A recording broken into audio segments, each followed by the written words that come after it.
Dans les prochaines minutes, vous allez entendre quelque chose à propos d'Oak Island que les experts n'auraient jamais cru possible, une révélation si précise et si bouleversante qu'elle pourrait enfin mettre un terme à un mystère qui résiste aux explications depuis plus de 2 siècles. Pour la première fois dans la longue histoire de l'île, quelqu'un a cessé de spéculer et de deviner et a plutôt identifié un emplacement exact et calculé où le légendaire trésor de 300 millions de dollars serait caché. Cette personne est Emma Culligan, et ce qu'elle a découvert est si exact, si inattendu et si mathématiquement indéniable que l'équipe d'Oak Island n'a pas eu d'autre choix que de réagir immédiatement. Il ne s'agissait pas d'une autre théorie vague ou d'une supposition pleine d'espoir. Emma n'a pas simplement suggéré une zone prometteuse. Elle a découvert un alignement parfait entre des symboles de pirates vieux de plusieurs siècles, des repères d'arpentage oubliés gravés dans la pierre et des scanners de vide souterrain modernes. Chaque ligne, chaque angle, chaque référence convergeait vers un seul point intact de l'île.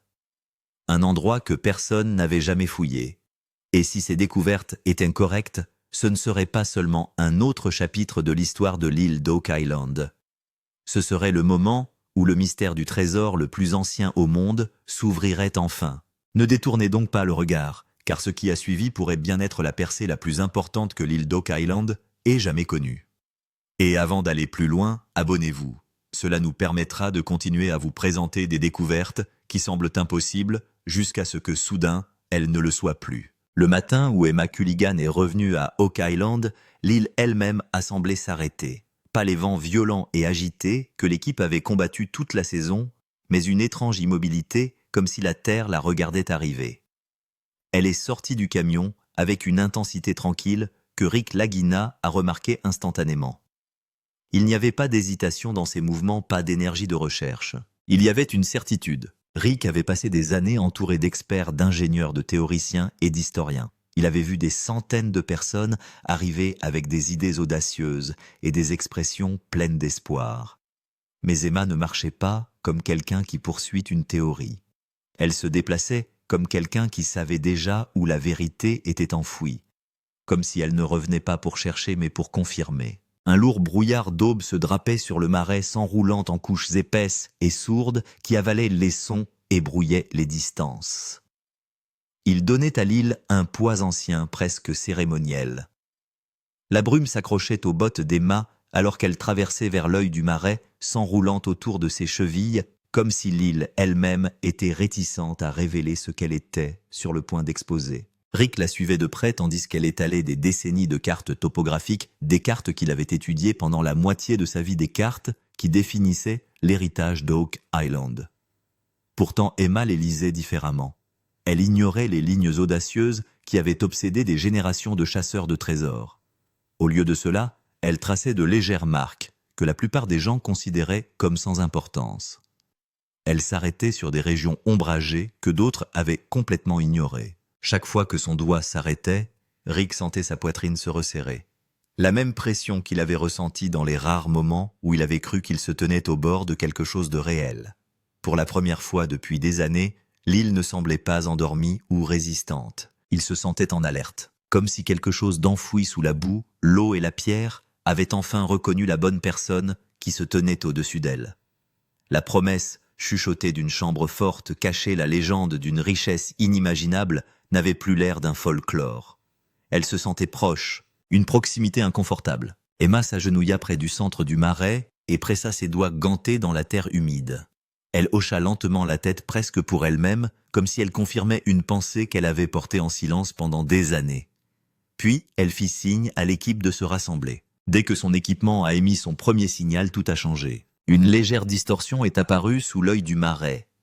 Subtile, presque fantomatique, mais indéniable. Rick fronça les sourcils. Il avait déjà vu des faux positifs, des problèmes de sonar, des anomalies magnétiques qui ne menaient nulle part. Mais là, c'était différent, plus profond, plus discipliné. Emma a ajusté la fréquence. L'image s'est affinée. Les mesures de densité ne correspondaient pas à la compression naturelle des marais. Elles ne correspondaient pas à la dérive des sédiments ou au schéma d'érosion. Elles ne correspondaient à rien de ce qui devrait exister sous une zone humide naturellement formée. Au lieu de cela, ils correspondent à quelque chose de tout à fait différent. Une structure délibérément comprimée, stratifiée, pressée, conçue. Le souffle de Rick s'arrêta lorsqu'Emma balaya une nouvelle fois la zone du scanner. C'est alors que la forme apparut clairement sur l'écran et que toute l'équipe se figea. Des bords droits, des coins symétriques, un vide qui ne s'affinait pas, ne s'effondrait pas et ne se tordait pas comme une grotte ou un gouffre. Ce n'était pas la nature, c'était de la géométrie. Précis, contrôlé, intentionnel. La voix d'Emma se durcit et devient presque un murmure. Ce n'est pas naturel, dit-elle, quelqu'un l'a construit. L'équipe a échangé des regards. Il n'y a pas eu d'applaudissements, pas d'incrédulité. Ce qui s'est installé en eux était plus lourd que l'excitation. Parce que pendant toutes ces années de recherche, à travers toutes les anomalies d'espoir qui ont conduit à la déception, rien n'avait jamais ressemblé à cela. Ce n'était pas une allusion, ce n'était pas une possibilité. Il s'agissait d'une conception. Rick s'approcha de l'écran, la mâchoire serrée, les mains tremblant légèrement. Il ne regardait pas un élément souterrain aléatoire, mais ce qui ressemblait indubitablement à un plan. Un plan de chambre forte. Le genre de chambre que l'on ne construit que si l'on cache quelque chose d'extraordinairement précieux, de dangereusement puissant ou d'historiquement explosif. Quelque chose qui doit être protégé des générations de chercheurs. Les yeux d'Emma brûlaient d'adrénaline et de certitude. « C'est le cœur de l'île », dit-elle. Pas une théorie, pas un peut-être un fait. Puis elle est allée plus loin. Sur sa tablette, elle consulta les schémas archivés des Templiers, coffres de stockage, des 1300 systèmes de chambres pliantes, tunnels de déviation, conçus pour tromper les intrus. Elle superposa ces schémas directement sur les scans du marais de l'île d'Oak. La concordance est indéniable. Les angles s'alignaient, les dimensions des chambres se chevauchaient. Même les proportions du vide reflétaient suffisamment les normes de construction médiévale pour que Rick sente ses doutes s'évaporer. Emma expliqua que les ingénieurs templiers dissimulaient souvent les voûtes sous des marécages lorsqu'ils cachaient des objets de valeur à l'étranger. Les environnements gorgés d'eau préservaient que le bois ralentissait la décomposition et décourageait les excavations profondes. De fausses couches de sédiments masquaient les entrées. Quiconque creusait à l'aveuglette serait vaincu bien avant d'avoir atteint la chambre. Rick se souvint soudain d'une histoire que son père lui avait racontée, une histoire étrange à moitié oubliée qui parlait d'un nid souterrain sous le marais. De vieux chasseurs de trésors en parlaient à voix basse depuis des générations. Rick l'avait toujours considéré comme du folklore, un mythe destiné à divertir plus qu'à informer. Debout fixant les données d'Emma, il réalisa que ces murmures étaient peut-être plus proches de la vérité que quiconque ne l'avait jamais admis. Emma poursuivit en ressortant la carte controversée de la route des Templiers en Nouvelle-Écosse. Les historiens la considéraient depuis longtemps comme erronée. Elle indiqua un marqueur manquant près d'Oak Island que les érudits avaient qualifié d'erreur de cartographe. Mais lorsqu'elle aligna ce symbole manquant avec ses coordonnées, tout se mit en place. Les angles des tunnels, le positionnement des chambres, la géographie des marais, chaque élément correspond à une conception négligée depuis des siècles.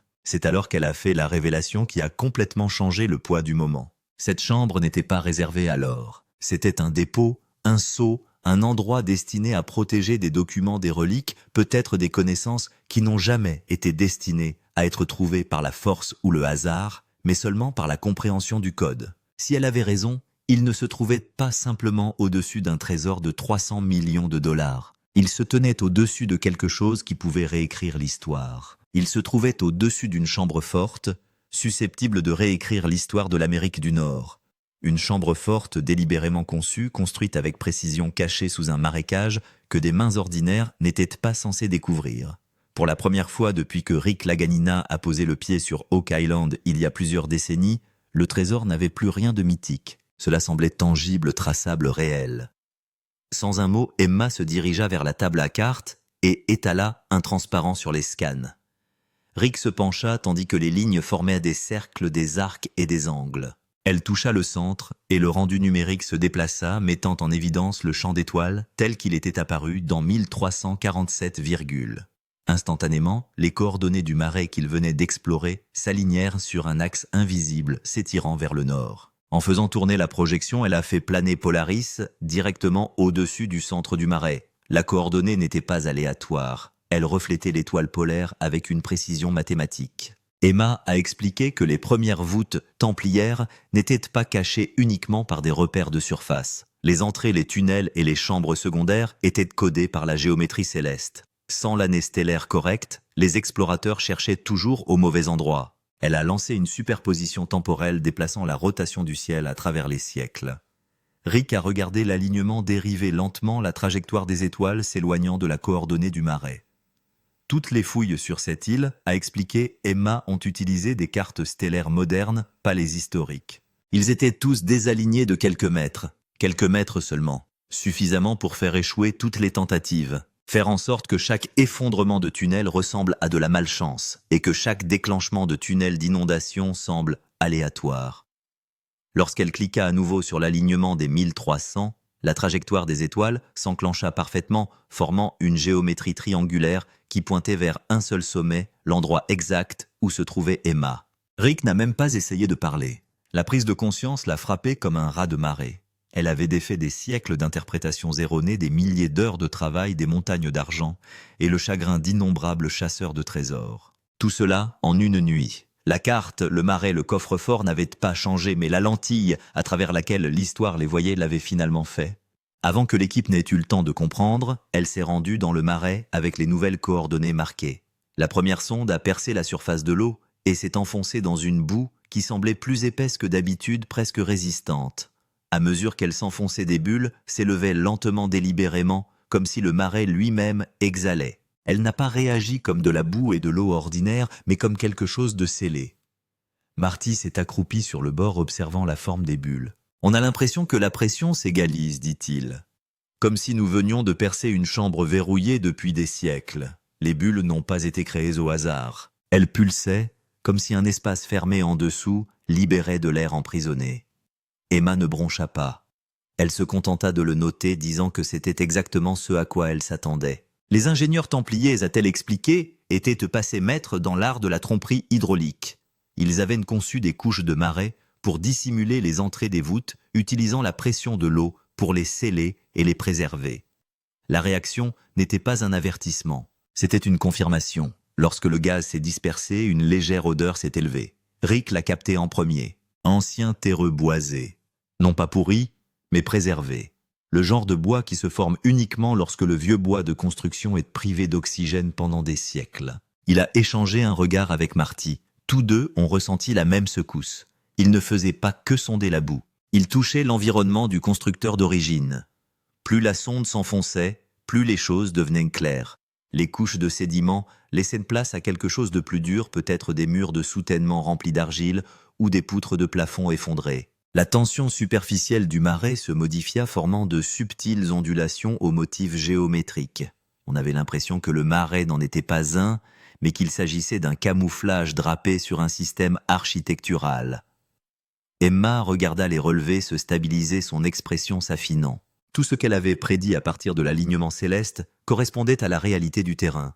La géométrie stellaire avait dicté l'emplacement, l'ingénierie des marais l'avait dissimulé et la dynamique de la pression l'avait préservé. Et maintenant les trois réagissaient simultanément. Elle recula et ouvrit une nouvelle fenêtre sur sa tablette. Les données de perturbation sismique des derniers tests en profondeur. Normalement, ces scans étaient chaotiques et désordonnés car la géologie de l'île était fracturée. Mais avec le nouvel alignement, les données s'organisèrent d'elles-mêmes, non pas en une seule chambre, mais en quelque chose de plus grand, avec des ramifications. Emma ajusta les filtres, éliminant le bruit des basses fréquences, et lentement, une longue perturbation en pente émergea sous la chambre qu'ils avaient déjà identifiée. Rick s'est penché le souffle court. Ce n'était pas une poche ou une cavité aléatoire. C'était linéaire, fait par l'homme cohérent. Emma l'a isolé en superposant les mesures d'angle. La pente correspondait presque parfaitement aux bunkers des forts médiévaux portugais. Elle a expliqué que ces bunkers comportaient souvent des tunnels en angle à double fonction stockage d'objets de valeur et voies d'évacuation d'urgence pour les gardes du dépôt. Au fil des ans, Rick avait vu des centaines de signaux ressemblant à des tunnels qui s'étaient avérés n'être rien des fissures limoneuses des canaux d'eau. Mais pas celui-ci. Celui-ci portait une signature résonante, trop lisse, trop rythmée. Un tunnel. L'équipe l'a regardé tracer le tunnel plus profondément dans la terre. Il ne s'arrêtait pas à l'endroit où les vides ordinaires s'estompent habituellement. Au lieu de cela, il s'incurve doucement suivant la géométrie exacte dictée par l'alignement de Polaris. Puis vint le moment qui fit tressaillir tout le monde. 40 pieds au-delà de la chambre principale, un écho secondaire est apparu. Un vide rectangulaire avec des bords qui renvoient un signal plus ferme que le bois ou l'argile. Emma à geler l'alimentation. Il ne s'agissait pas de briques effondrées ou de gravats. Les angles étaient nets précis. Elle a zoomé aussi loin que le permettaient les données et le contour est devenu indiscutable. Une porte en pierre intacte, par des siècles d'eau. Rick sentit un frisson lui parcourir l'échine. Il avait rêvé toute sa vie de tunnels sur l'île d'Oak Island, mais aucun n'avait jamais été prouvé. Aucun n'avait offert une certitude structurelle comme celle-ci. « C'est le tunnel le plus défini que nous ayons jamais vu », murmura-t-il en y croyant à peine. Marty ne discuta pas. Les preuves étaient trop nettes. Emma s'approcha de la carte projetée, la voix posée. « Ce système n'a pas été construit uniquement pour cacher des trésors, dit-elle. Il a été conçu pour protéger les personnes ou permettre de s'échapper si la voûte était compromise.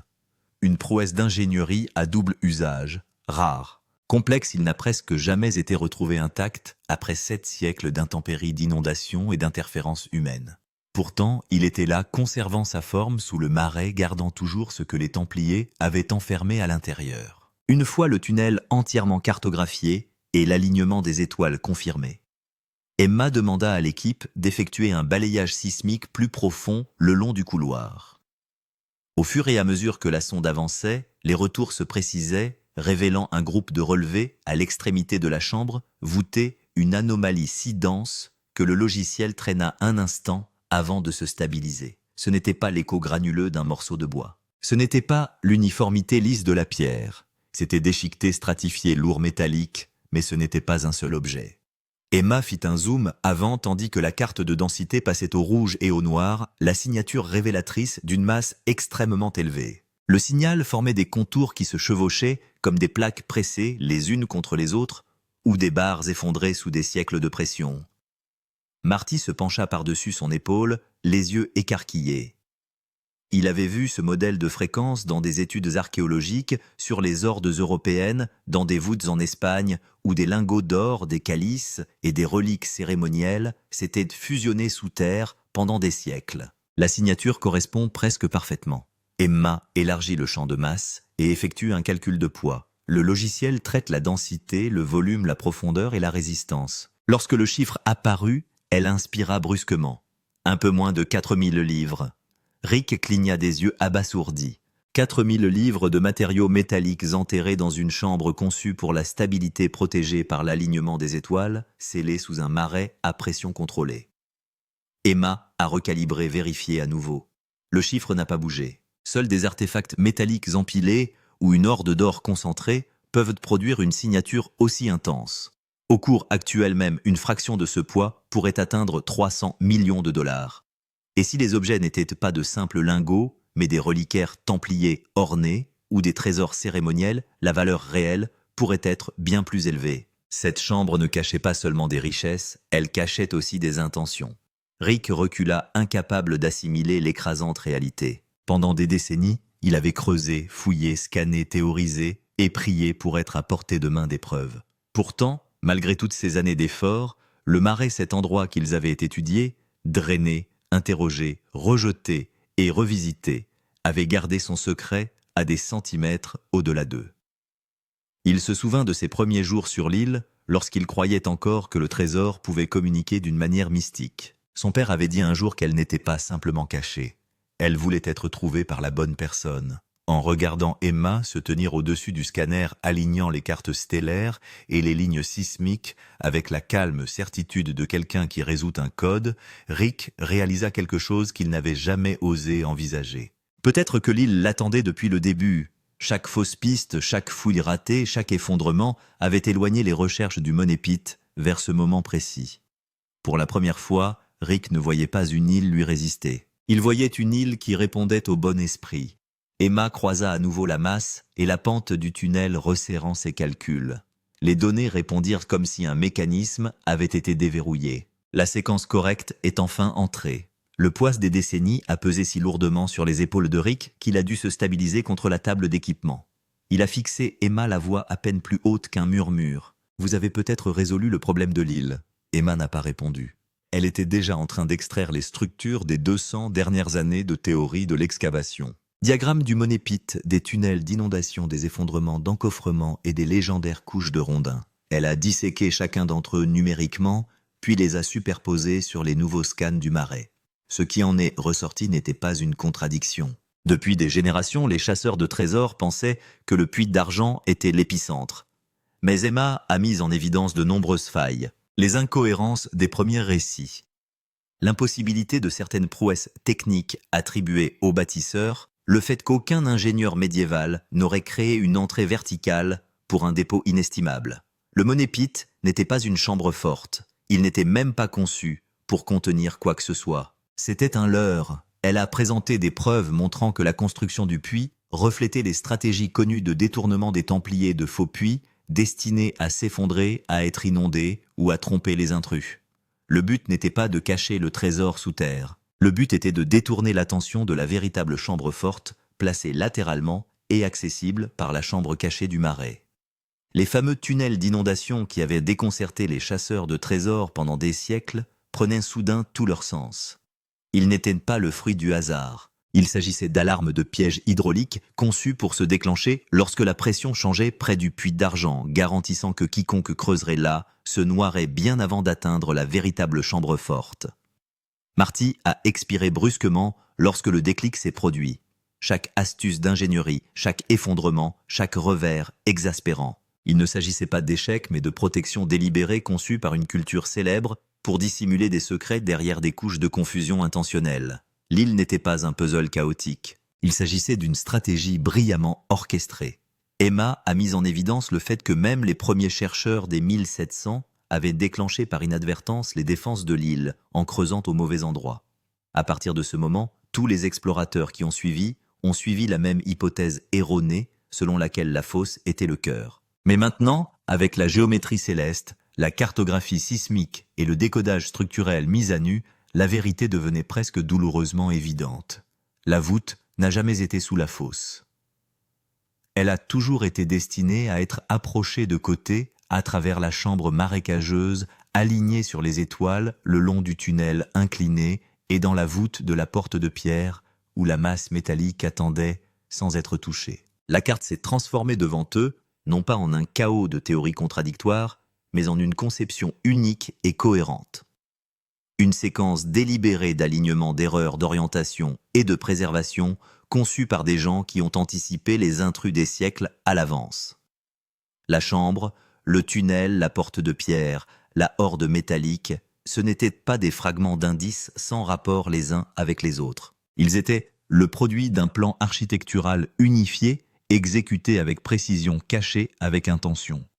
L'histoire de l'île a changé en un instant.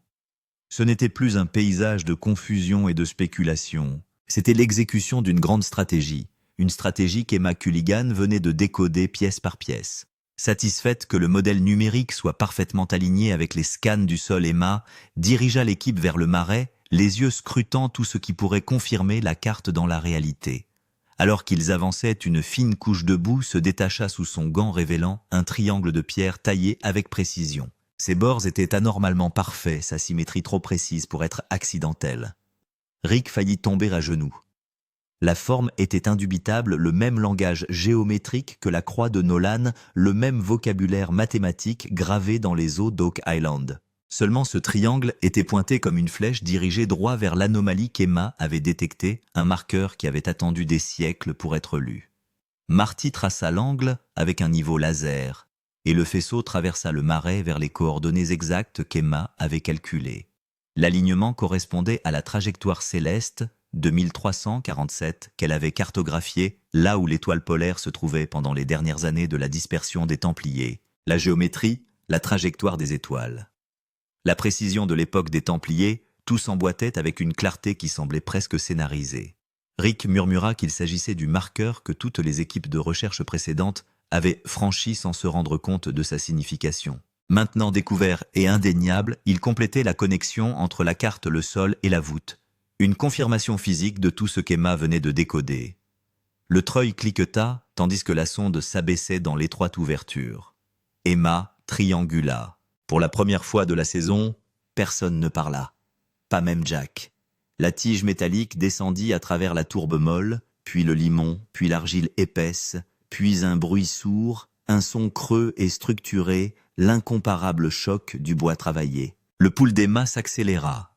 Elle balaya la saleté de l'écran et identifia le bois par sa signature de densité du chêne médiéval gorgé d'eau lourd, résistant le même matériau que l'on retrouve dans les coffres de stockage des Templiers. Ils ont descendu une deuxième sonde et cette fois le son était différent. Un anneau métallique net remontant le câble comme un murmure venant d'en bas. Tout le monde s'est figé. Ce n'était pas un débris aléatoire. Ce n'était pas un rocher, c'était quelque chose de forgé, quelque chose de précieux. Elle marqua la profondeur 27,44 pieds, exactement le nombre que son modèle avait prédit des jours avant, même qu'ils ne commencent à scanner. Rick la fixa, incapable de cacher le tremblement de ses mains. Il n'était plus en train de deviner. Il suivait des instructions écrites il y a 7 siècles par des gens qui s'attendaient à ce que cette chambre forte soit retrouvée longtemps après leur disparition. Alors qu'Emma effectuait les dernières équations, les données se stabilisèrent en une seule et unique vérité. Les mesures de masse correspondaient à un métal non ferreux de haute densité. Les formes révélaient des grappes rectangulaires empilées. Les valeurs de résonance sont identiques aux signatures des lingots d'or testés.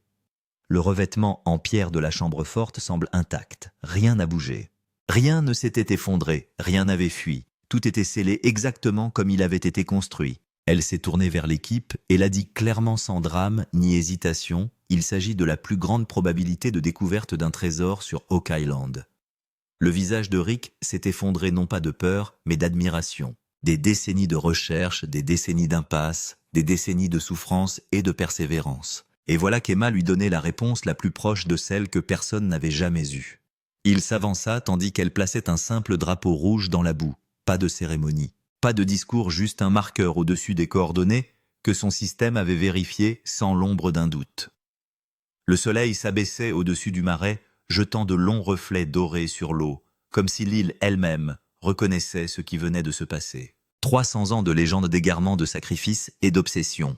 Tous convergent vers un point unique qu'Emma Culligan a finalement éclairé. L'endroit où l'histoire pourrait s'achever, ou celui où le plus grand chapitre est sur le point de commencer. Si vous avez aimé cette vidéo, aimez-la, commentez-la et abonnez-vous pour des découvertes passionnantes. Votre soutien nous aide à donner vie à l'histoire et au mystère.